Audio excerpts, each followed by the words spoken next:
Volunteers from Vancouver Island from Langford are working to help make life better for the people of Haiti.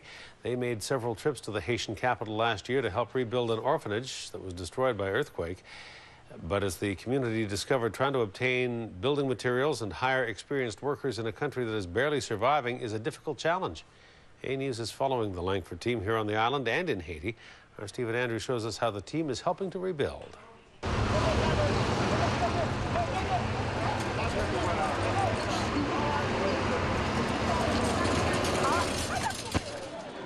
When the massive earthquake hit Haiti last year, the aftermath shook the world. The images of death, destruction, and injured scrambling for survival prompted people to donate millions for the international relief effort. And like many across Canada, the plight of the Haitian people had the mayor of Langford wanting to do more. It moved me, and I know it moved a lot of people. And, I have to be very supportive as the mayor when people are coming forward in my community saying we should do something. Within weeks, Langford's mayor had a humanitarian team on its way to Port-au-Prince to rebuild an orphanage.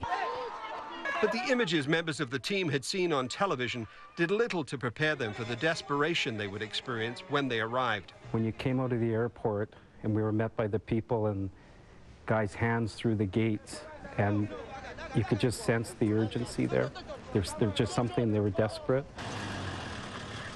The scene isn't any better when they arrive at their destination, a Catholic orphanage that offers shelter, education, food, and water.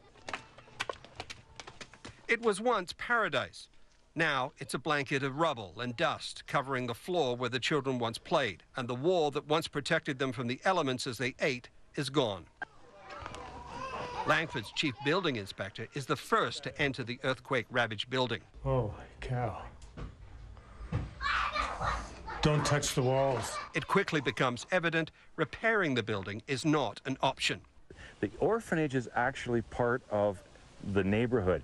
It's a community within a community, and they're inviting the neighborhood and community in, and they wanted to make sure that whatever our community back in Langford and the greater Victoria area did would encompass what they were trying to do.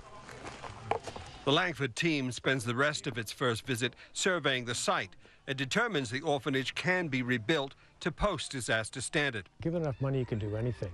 And I guess that is the case anywhere. You can make anything work. Back home 3 months later, the community is giving in a big way, $175,000, most of it raised in a matter of hours. Is there any fill that it can... Another Langford humanitarian team consisting of 4 firefighters visits the orphanage in November. The children and nuns are now living in tents cobbled together where the church once stood. The Italian military is paying for what will eventually be 3 cottages that the children will soon call home. The next step in the building project is to complete the chapel, the dining room, the schoolroom, and the kitchen. But before that can be accomplished, some serious health concerns have to be addressed. Cholera is spreading throughout Haiti, and the firefighters know hygiene and clean water are paramount to preventing infection. They begin by ripping apart toilets that appear to have been neglected for years. They don't know the risks that are surrounding them, and we do.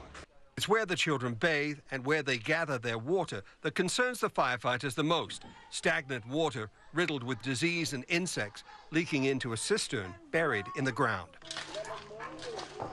Though not in their original plans, the men begin to lay a water line and install a large water tank. Clean, running water.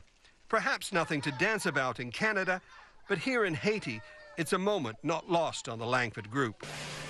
The contractor building cottages for the children will soon begin work on the main part of the orphanage, scheduled to be complete by July of this year. It will be a bittersweet moment for the humanitarian team, a legacy left behind, one that has been motivated by the hope and joy of the Haitian children. Relationships, the Langford volunteers say, will stay with them for years to come. In Victoria, Stephen Andrew, A News. And let's get more on the story now. Stephen joins us now live. Stephen, you've been there twice since a year ago today. The Langford team's been there many times. RCMP officers from Ottawa have adopted the orphanage and are raising money to help pay for food and education.